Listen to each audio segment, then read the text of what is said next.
Good morning, Sunday school. Good morning. I have returned from my trip. Amen. Saw my sister who lost her husband 6 months ago in North Carolina. Was able to help her kind of go through his stuff, and we had a good time together. So I'm back. It's good to be back in the house of the Lord with you guys. God. Come back on a lesson that I just absolutely love. This question of authority. Okay. And I kind of want to back into the lesson a little bit, start somewhere else, and then come back if y'all don't mind. Okay. You ever been around, and Zach was talking about authority, where people think they're in authority, but they're not. Okay. Like here, the Pharisees think they in control, but Jesus is gonna let them know, I'm the man. But I want to go later into the Gospels when Paul was fighting on our behalf. Because in Galatians, Paul is being confronted by all of this legalism. He's trying to espouse grace and mercy. Christ after the cross. Christ after the cross is about salvation, redemption. Christ before the cross is trying to prove to the Jews he's the Messiah. But in Galatians, Paul gets fed up with Peter and them sending, you heard about the Judaizers. Well, that was Peter, John, and James, them sending these people to mess with Paul. And Paul gets fed up, so he goes to Jerusalem. And it's going to be a showdown. It's going to be a throwdown. I mean, knuckles up. Paul is ready to go for it. Because again, he's fighting for us not to have to go through wondering, do we need to do this stuff on the Sabbath? Or do we need to follow the law and all this stuff? But this is what Paul said. But of those who seem to be somewhat, he like, you thank you to man. But whatsoever they were, it maketh no matter to me. God accepts no man person, for they who seem to be somewhat in conference added nothing to me. I don't care who the people say they are, God doesn't play favorites. And those men of high reputation added nothing new to what I was preaching. Basically, he came down with grace and mercy and left out of there All right. with the only thing he had to do with the new Christians is send back some money, because what happened, the early Jews, they all sold their property. Remember Barnabas sold his property, gave all the money to the church. Right. Then Ananias and Sapphira lied and said they did it, All and right. God struck them down. Well, everybody was doing that. They was, because it was a communal thing. They're thinking Jesus coming right back. So there's no need to keep your house or keep it. So everybody done gave up everything, but they done ran out of stuff. So by the time Paul comes back, Peter, James, and John, if you notice it in the scripture, Peter's not the man anymore, it's James. Paul is talking to James. Peter is kind of in the background. He's falling back, whereas Peter had been up front. God is making a transition there as well. But again, Paul is fought for us to have grace and mercy and not be under the circumcision and law and all this stuff. So I just wanted to start there before we get, because they thought they were in control. When Paul came, they thought they was finna run through him, and because they had spies on him, and Paul knew all of this. Paul Barnabas, they knew all of that, and they thought Paul was not leaving there with no laws, no rules. He fought for our freedom to just come to God, not have to do all this stuff. And again, the Jewish people still do that stuff, and God has a plan for all that. I'm not saying that there's anything wrong for it, but us Gentiles, we are under grace and mercy. But here in today's story, this question of authority, where Jesus and the disciples had just come from preaching and teaching and healing, and I mean, they rolling, they tired. So that's where today's lesson starts, is they're kind of walking back, probably to Galilee, or they're probably walking back to Jerusalem, I don't really know, but they come upon this field. And can we get a reader for verse 1, please? We go one by one. At that time, Jesus went on the Sabbath day through the corn, and his disciples were hungry, and began to pluck ears of corn and to eat. Okay, and go ahead and go do number 2. But when the Pharisees saw it, they said unto him, Behold, thy disciples do that which is not lawful to do upon the Sabbath day. Okay, so God's Sabbath day, for lack of a better word, rule was to not do any common work. The Jews took it upon themselves to add a whole bunch. Like, if you say, I say, Zach, don't do no common work today, you kind of know what that means. Ladies, I mean, but that wasn't enough for the Jews. So they had to come and explain what that meant. And so they've interjected, you can't pull off any wheat, you can't separate it and whatever. Can somebody please go to Deuteronomy 23:25 for me and read that for me? Real nice and loud. And we're going to see where God made what they're doing totally okay. Deuteronomy 23:25.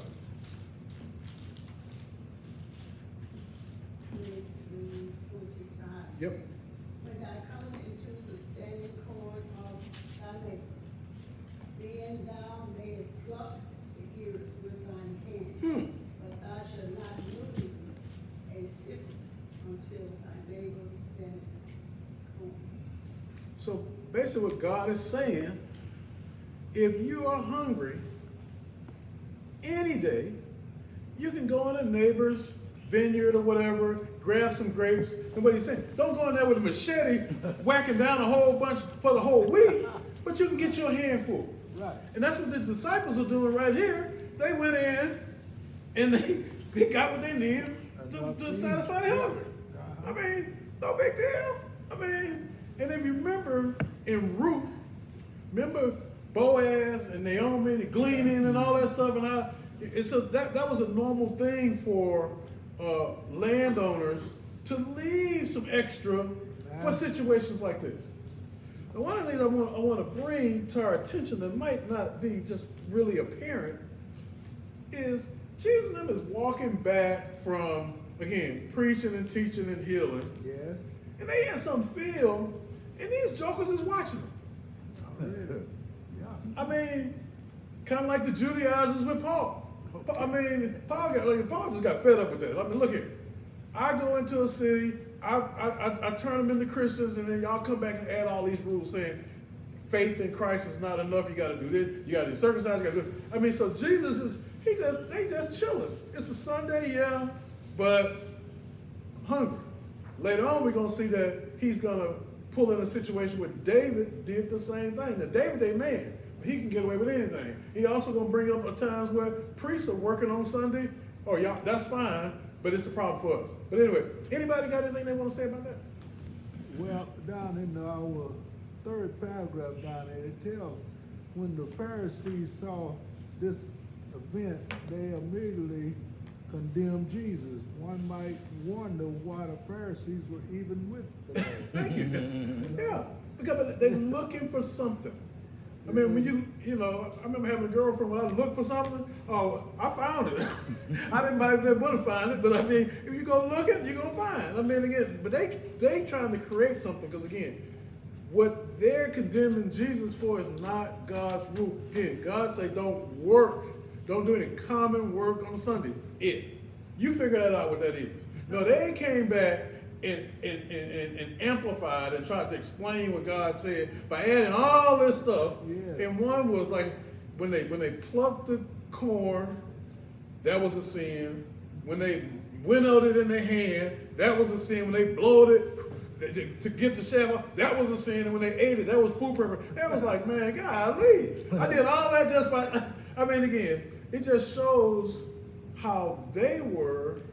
But I have to say, we have to look at ourselves sometimes as a Pharisee. I mean, that's right. If we consider right now, if somebody come in this church right now smelling like last night, Oh, no. I mean, got a little liquor on their breath, smell like this or that. I mean, we just being honest. They outside of our ritual of us, because it's kind of our little thing right now. They come plop down right on this front row, smelling like last night, looking like last night. We gonna be kind of Pharisee-ish. I mean, again, that's just, so again, I don't like pointing the finger at these three more coming back at me. So it makes me look at myself and how I do things, and maybe how I should be a little bit more lenient, how I should be a little less ritualistic, and I just want to bring that out for us to look at ourselves. So again, before we move on, anybody have any comments? Other than them following Jesus into the cornfield, they wasn't even supposed to be leaving their house. So they was breaking more laws than they were out in the cornfield. Yeah. Well, so they could go a certain distance. Yeah. But this is the stuff they came up with. This is not God stuff. Right. But in my studies this morning, I found out that they even had a loophole again, working it to their event, so they could go a mile. Right. Okay, on the Sabbath, you can walk a mile. But if you had prepared food, you could go an extra mile. So what they would do is prepare food and then carry the prepared food around so they could go a little further. I mean, again, we'll see later how Jesus is bringing it in with David and the priest about how, I mean, again, God is more concerned about our faith than our rituals and our actions. He knows we fools. But what he won't tolerate is our lack of faith. I bring it up all the time. We go over to Hebrews 11:1, the great faith chapter. And each person, Noah, David, Abraham, it says by faith. By faith he did. He don't really care what they did. It's by faith. By faith. Because, he can work with us when we're faithful to him. We believe him. Faith is believing what God's saying. Not always do. Again, he wants us to do it. He proud us when we do it, but he proud us when we believe him. But his word is like, this is it. That's what Jesus is going to be standing on. The word, like, man, y'all don't understand. I am this word. But let's keep going. I don't want to get hung up. Anybody got anything to say over here? We'll keep moving. All right, we're rolling on. The biblical precedents for Jesus' defense. Let's try these one at a time, and if I need to blend them together, I will. So let's go with verse 3, please. He said to them, have you not read what David did when he and his companions? Okay, let's stop right there, Mother. So, Jesus, again, he said to them, have you not read what, because again, these are the guys supposed to know it all. Yeah. Y'all the ones that's creating extra rules on top of my rules that me and God have made. But he said, because David's their guy. Have you not read what David did? So for anybody that don't know, I'm going to give a little capsule of the story. David was running from Saul. And he had some soldiers with him. And you got to remember, David had already been anointed king by Samuel. But he's still running from Saul. Okay? He's running from Saul. And they come up on this temple, and they go in and tell the priest, like, man, we hungry. The priest's like, well, all we got is the showbread. And the showbread is there for the priests only. So they make it once a week, and it's a special bread, sifted so many, like 11 times, and it's got, it's a special bread for the priest. But on the seventh day, they get rid of that bread. The priest can take it home and serve it to their family, and they bring some more bread. So David and them tell him, like, look, man, he told a lie. He said, I'm on a special assignment for Saul, not running from Saul. Right. I'm on a special assignment for Saul, and I can't tell you what it is, but me and my men are hungry. We need to eat this bread. And the priest said, okay, no problem, because he was going to take it home anyway. So David didn't really eat the show bread, the pre-show bread. He ate the bread that had been made common because it had lasted a week. Everybody with me? Right. So, but nonetheless, David ate this bread, and he ate it. It was a Sabbath day. And Jesus like, okay, David did it. So why my man can't do it? So Jesus is just, again, he's teaching. He's trying to teach these guys, look, man, relax. But they're not getting it. They're so caught up in their rituals, not the relationship of hunger. That is a real feeling. These are about people going 2 and 3 days. Man, I go 6 hours. I'm like, man, I'm crazy, man. All right. It's just hunger. Even Jesus, before he ministered to somebody, fed them. You got somebody out there on the street, you're trying to minister to or witness to, and they at McDonald's, man, looking like they ain't ate in a week. Right. It's probably time to buy them a burger before you start. Agree. I mean, because again, you can't take it in hungry, and that's all. I mean, Jesus is just showing us a way. Really, look, he's like, look, man, my man is hungry.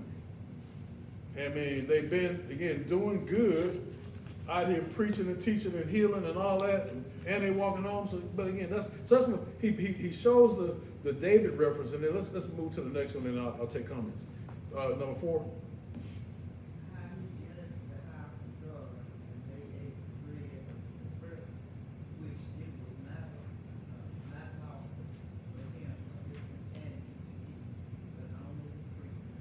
Yep.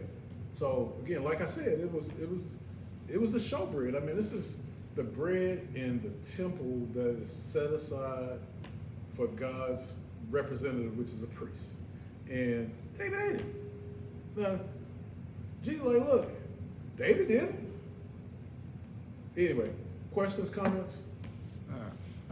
I'd like to just throw something in that if you compare these lessons with what's going on today, I don't like to get into politics, but I see this folk coming now where they taking all this SNAP and all this away from them.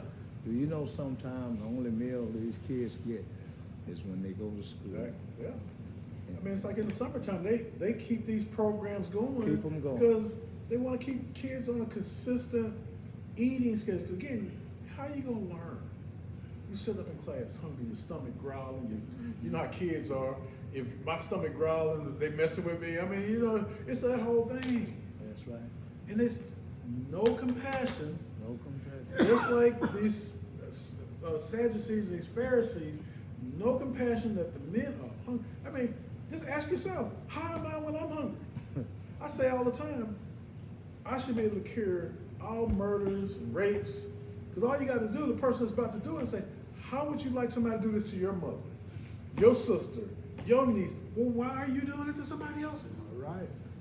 And the same thing with these people that, like Zach said, that are making these laws and going after these Hispanic, you know, again, I gotta know some here illegal, some are whatever, but man, this country has had massive fires, massive floods, need people to do work.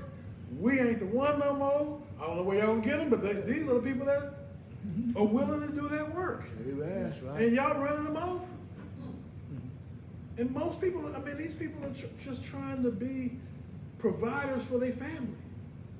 You trying to prove some political point, or somebody made you mad, or you trying to deflect. I don't know what it is, but it doesn't seem like that we're operating with compassion. I mean, that's what Jesus is all about here with these Pharisees and these Sadducees, whoever these people were. I think they were Pharisees, but compassion. That's where we're going with this. Okay. Any other questions, comments, young people? Nothing? Talk to me.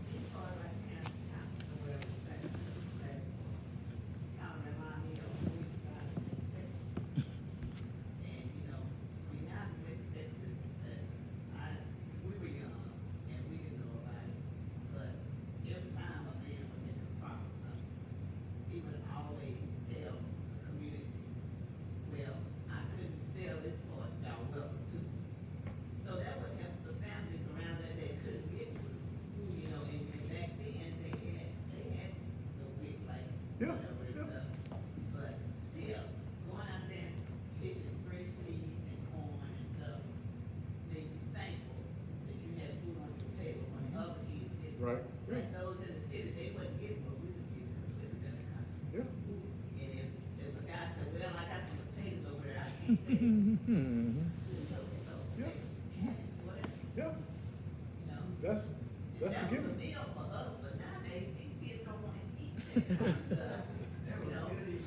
All right. And they don't know nothing about it. Marie can preach about that, can't you?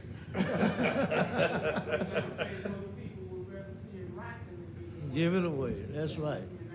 And that's why, like this morning, I brought in some cantaloupe that I've grown, And me and mother can't eat that much crab. I mean, I tried it. I was like, mother, we take it to church.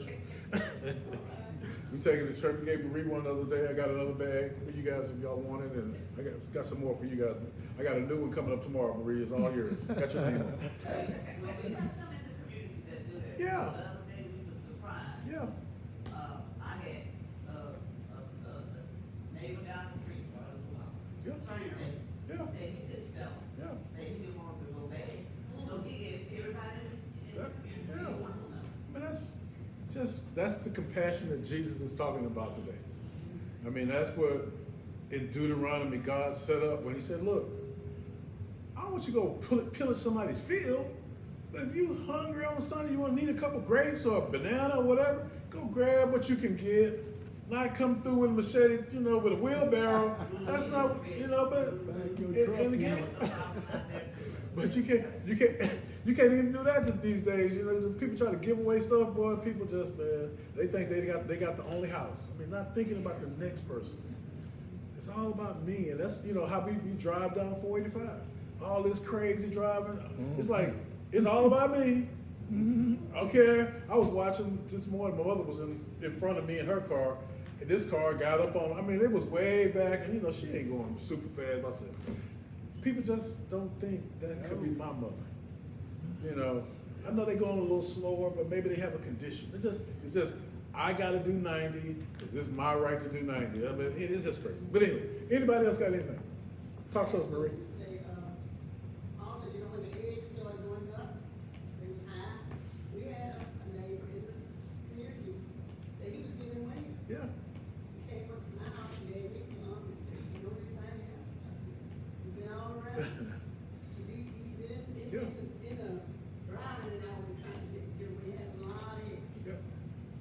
I mean, That was a blessing. that was a blessing. I mean, even I had a little insurance job. It was very short-lived because it was me riding down rural roads and didn't know where I was going or whatever. But went across this white family, had a bunch of eggs, and I commented on the eggs or whatever. And in insurance, as an agent, you're not supposed to take anything from insurance because it's just conflict of interest. But anyway, I said, you know what? Because he just really wanted eggs, and while I was inspecting, I told him about mother and our garden.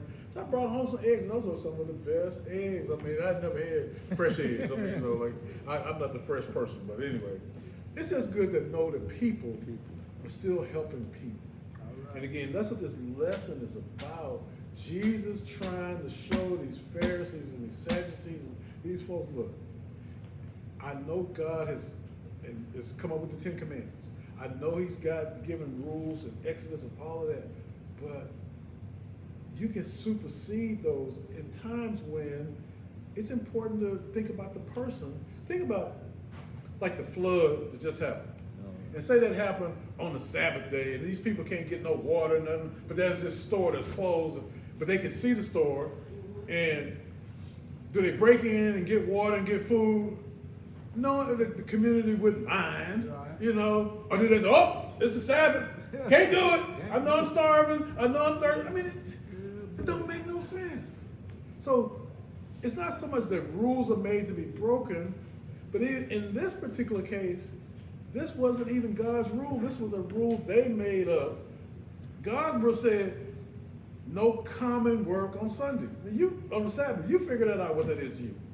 They done came up with this 1 mile and you can go 2 if you got some food and can't do. I mean, so anyway, that's that. I want to keep it moving because I don't want to stay up here too long. All right, so that's 3 and 4. Again, Jesus is really, using the word. He told them, "Have you not read? Y'all supposed to be so knowledgeable." That's what he says, kind of like inching them into it. So again, all right.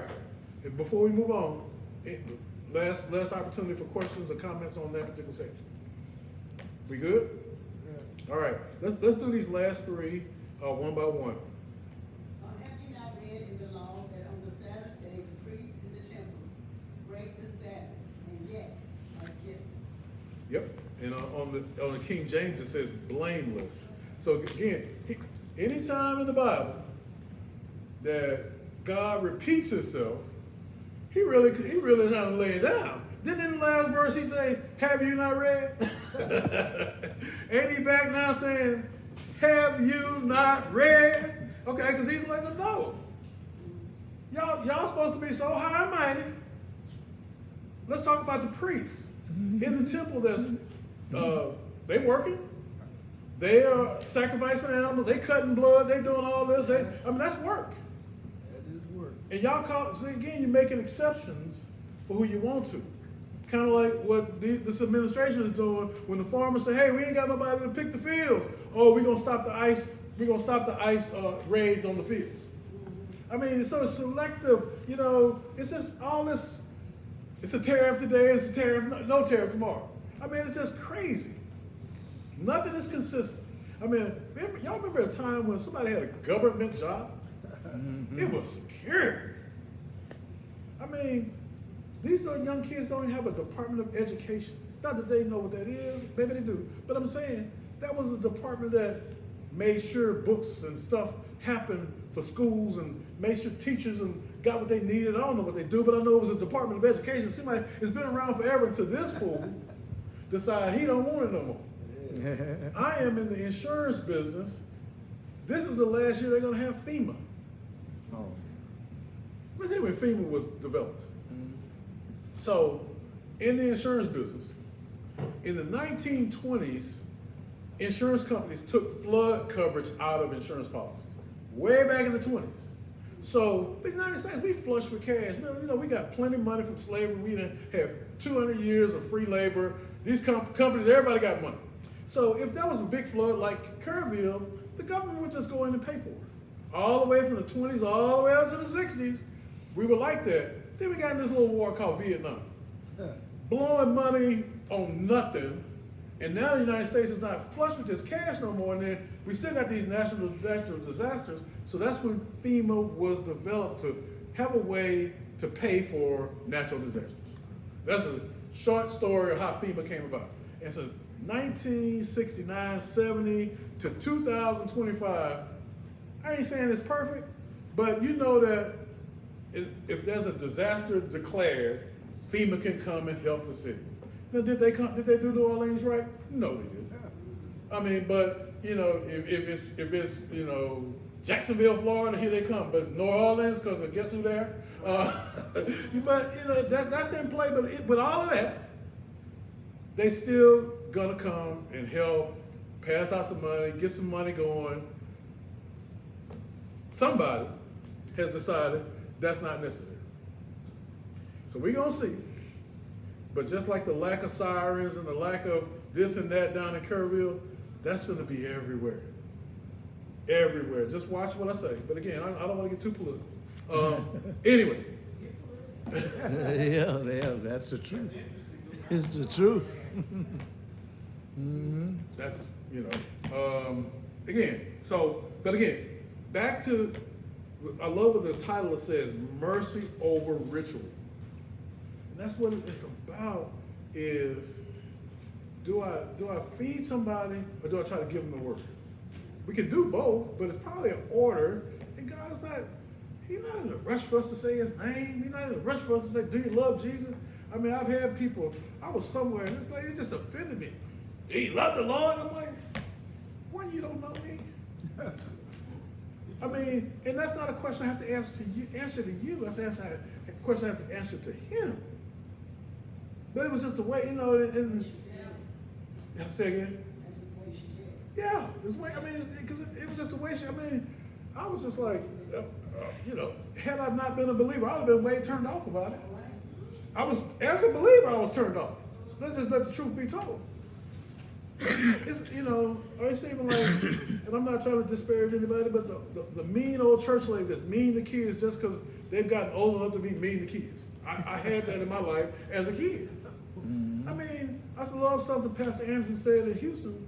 He said, old folks that's mean to kids is old folks that didn't have no fun when they was young. I was like, that's what I'm talking about. And that was Terry K. Anderson from Honey Grove Baptist Church said that. And I said, I believe, because again, why we mad at these little kids? I remember when we had our afros and we had our bell bottoms and boy, we wanted to, I mean, and we drove our parents crazy with that. There you go.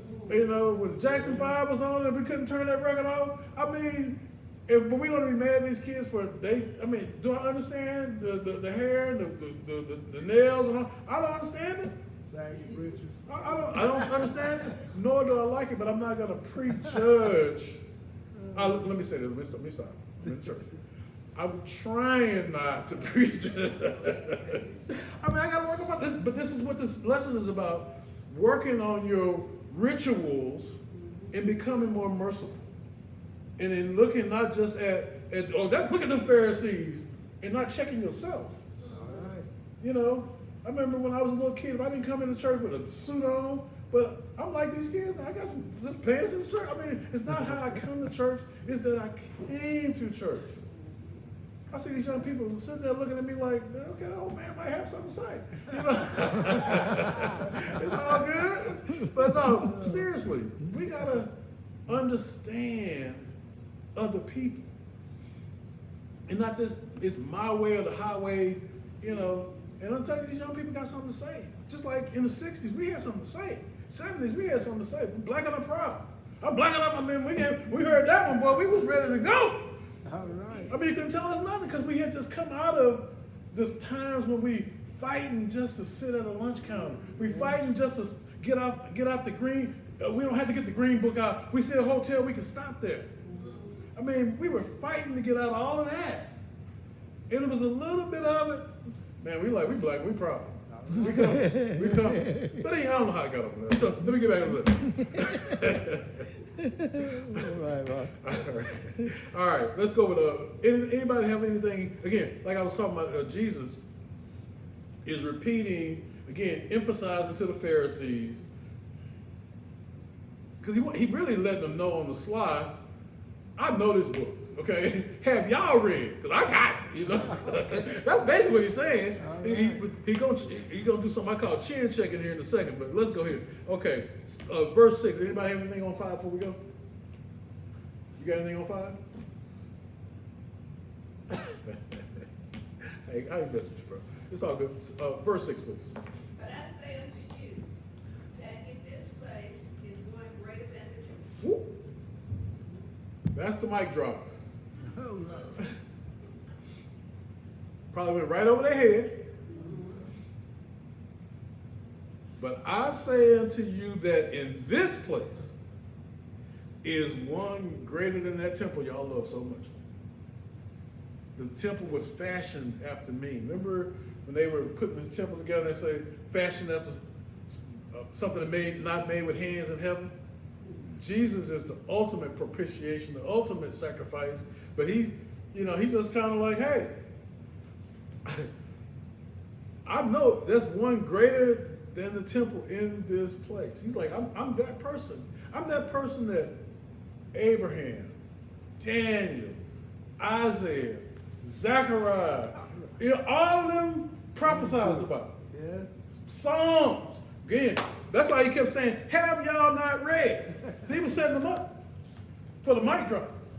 Because you got to know that it was a Messiah prophesied. Somewhere.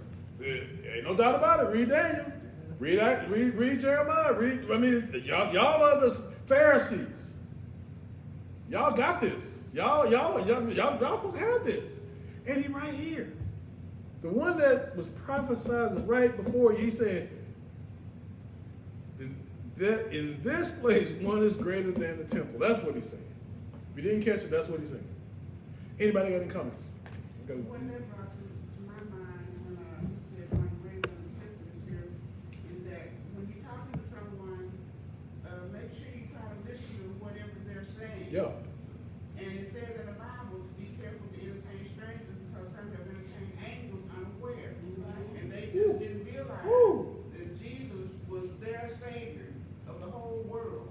And he was talking to them, but it just, like you said, went over their head. So be careful and try to discern in your mind what another person is saying before you judge. Yeah. What I'm trying to say. And just going back to Judging him, Yeah. Just going back to where we started, for people that came in a little later, I made the comment, because it was about authority.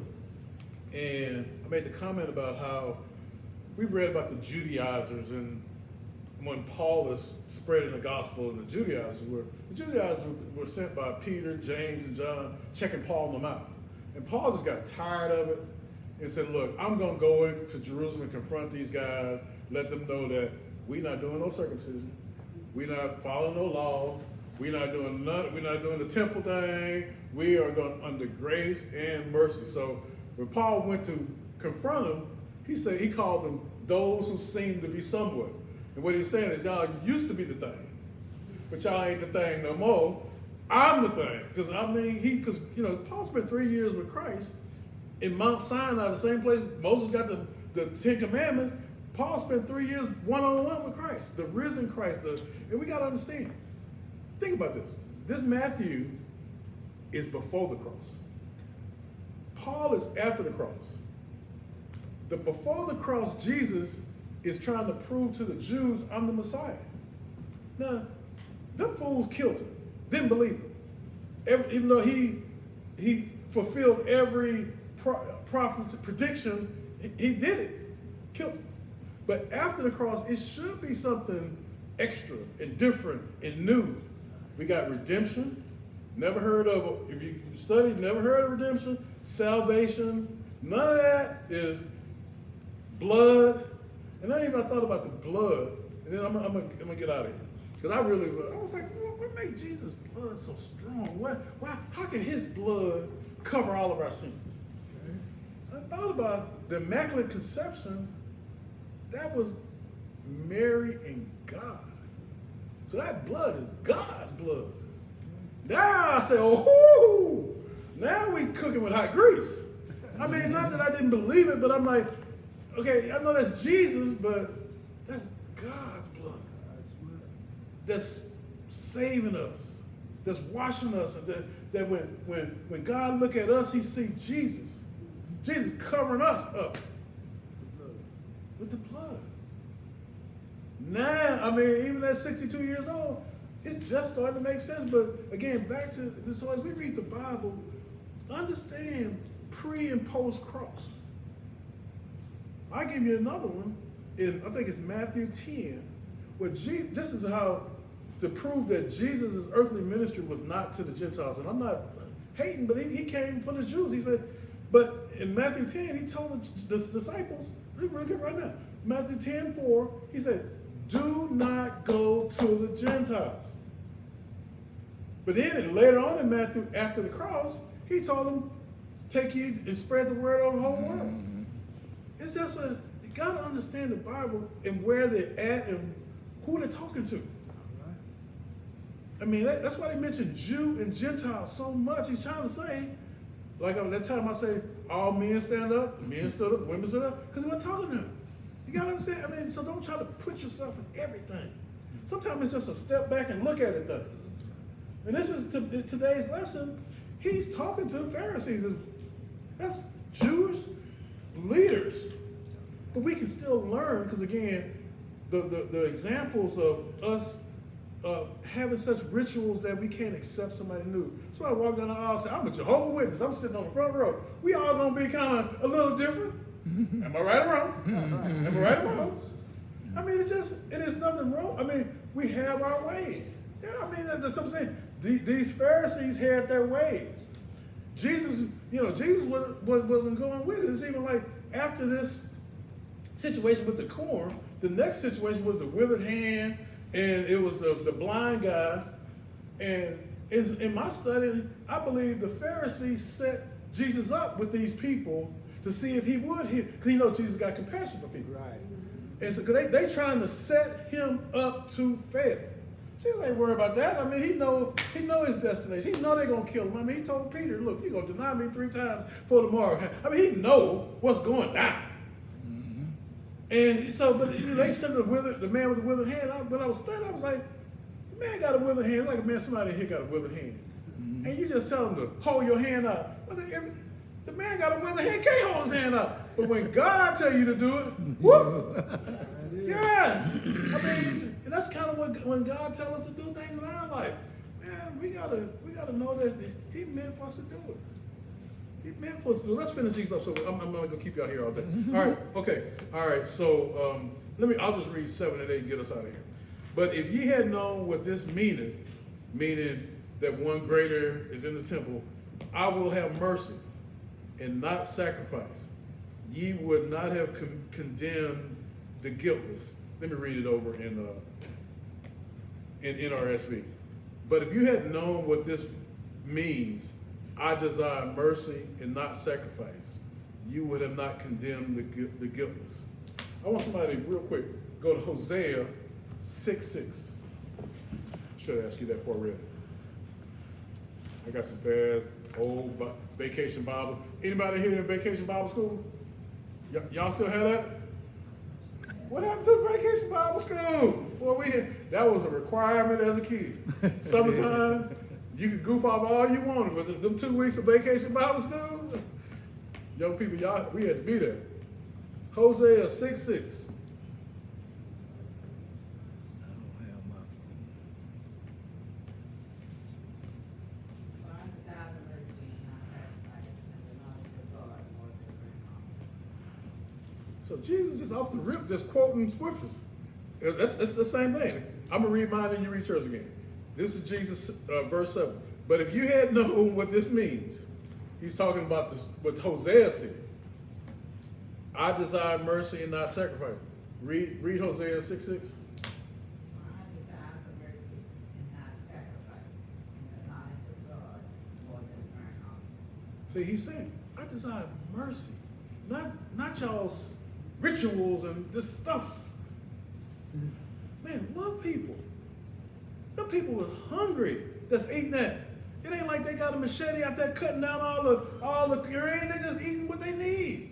And again, in Deuteronomy 23:25, God made it okay for if you passing by a field and you hungry, you can grab you something to eat. Again, he said, don't load up.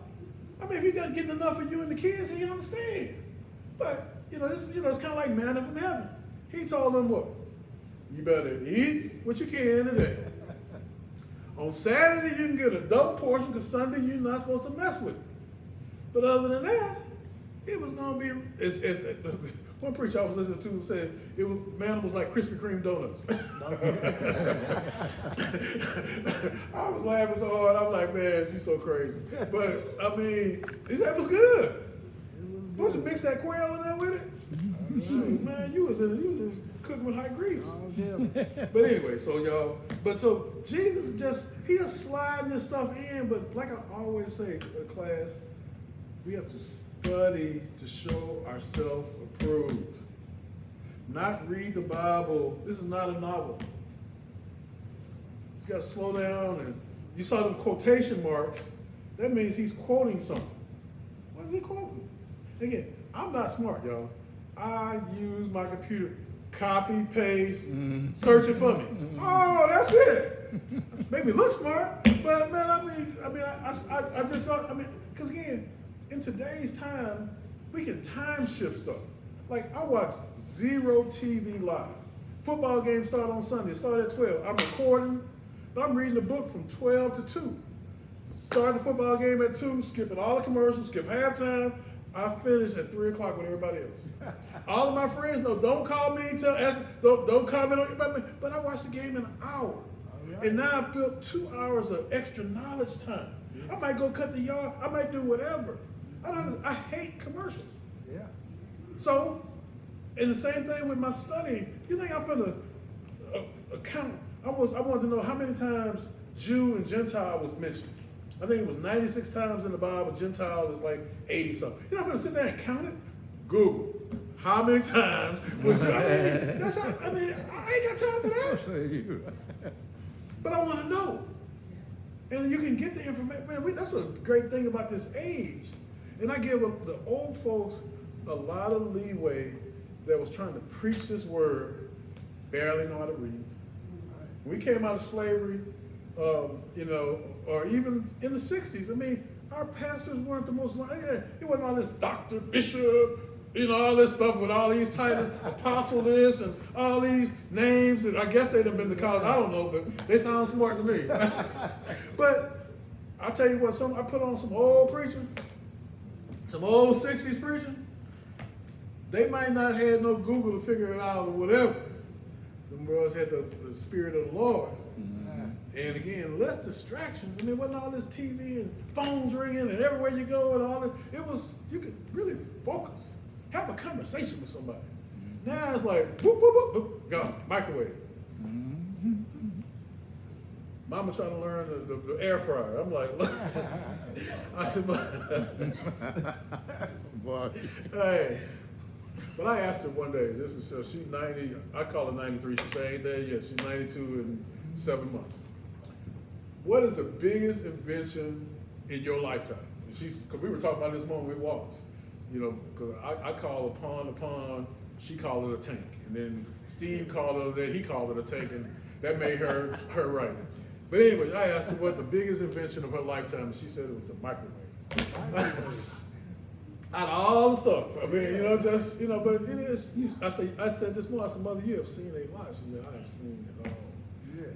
Some people talk about it, I've seen it. And that's what God is just showing these people, look, but he could quote that scripture from Hosea just flowing. I mean, he just flowing. No, it all. You know, he's like, and I was like, okay. He just, out of nowhere. But anyway, comments, questions? All right, good. So last one. For the Son of Man is Lord of the Sabbath. I read it on King James. For the Son of Man is Lord even of the Sabbath.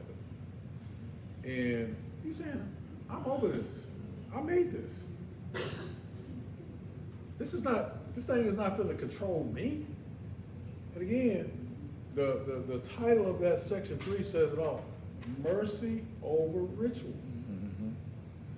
I mean, if the United States could be more merciful to young people with the lack of the Department of Education, merciful to people that are getting ready to encounter hurricanes and floods with no FEMA, or merciful to these Hispanic people who just really, I mean, 9.9 out of 10 of them just want to raise their family, you know, and the way they're doing it and going about it. And then, like I said, when your people, like the farmers came to them and say, hey, we ain't got nobody in the field. Oh, we gonna slack up on the ice agents in the field. I mean, so you're selectively doing it. I mean, what is the end game? Because all them people not killers and murderers and like you want to paint them. I can look in the picture of the guy in the White House and see all that. But anyway, 34 felonies and counting. All right, that's the end of my Sunday school. If anybody has any questions, comments, I would love to hear it. I know I probably went long. Zach, please forgive me. Oh, that's good. Any questions, anybody? Comments? Well, I just got a comment. I always heard that you shouldn't go around pointing your finger. And if you think about it, you pointing your finger, you got 3 pointing back at you. Yes, sir. So, you know, it don't polite to go out and, you know, start pointing your finger. Yeah. All right. And that's what these Pharisees was That's what doing. They the was Pharisees going out do. just looking for something to complain about. They were trying to set Jesus up. Yeah. I mean, following the man around on a Sunday out in the field. Yeah, instead of having love and compassion in their heart. Yeah. And same with us today. Again, I know these young folks drive us crazy, but like I say all the time, these are gonna be their good old days. Like the stuff we talk about, man, I remember when. They're gonna be, look, man, you remember when I had the pink hair and the green fingernails as a little boy and all this stuff they doing? I'm like, man, again, I don't understand. I'm not cut from that. I'm not cut from the cloth of not being able to hold water. I mean, everybody telling everything. I know some stuff about some people, like some major people. I'm like, I don't even consider talking about it. Right. You can't hold water. I mean, it used to be a thing about being quiet. Yes. You know, that was, not now, boy. Woo. Like the lady in Houston that said what she said about the camp. Whether it's true or not, y'all hear about that? So it's this sister, she worked for the mayor. Yeah, that's right. And when the couple days after the flood, she came out and said that the camp was only made for white kids, black kids, Hispanic, Asians. Nobody else can go other than them. And if she used the example, if this would have been Hispanic kids that was drowned, it wouldn't be that level of media attention. Again, some stuff you think but it don't come out your mouth. That's right, that's right. I Keep mean, it to and that's yourself. that's what I'm talking about. That filter of today is it just whoop, it's here and there. And young people don't get yourself. Everybody have to know what you think. There's a line in the movie called The Godfather where Vito is talking to his son Sonny. And they just had a meeting with a guy named Salazzo, and Sonny says something he shouldn't have said in the meeting. And Vito says, "Son, don't ever let anybody outside of the family know what you're thinking. Some stuff is for you, and I mean, you and your boys can talk about it, but it's not for mixed company. Or sometimes it's just supposed to stay in your head." Mm.